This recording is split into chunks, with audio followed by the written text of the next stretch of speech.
This is the Lone Crater YouTube. We hope this video helps. You start by assembling the essential records you already need: registrations, official rosters, and attendance logs. Once done, match students by unique ID to avoid name mismatches. Make sure to note session ID and test center codes because tests on different dates count separately. If you find late registrations, flag them for verification rather than excluding them immediately. This saves time later when reconciling counts against official reports and prevents underreporting the number of students who sat the SATs. Now reconcile merged lists by student ID, which prevents double counting. Once merged, run a deduplication pass and tag transfer students or those listed across sessions. Compare attendance records to registration.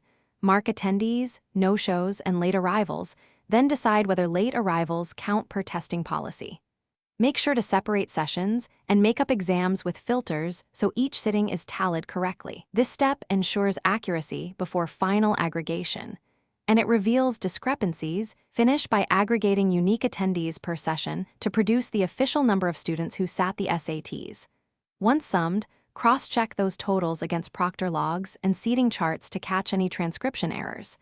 Make sure to break down counts by session, grade, or school if required for reporting. If numbers disagree, contact proctors and review original sign-in sheets.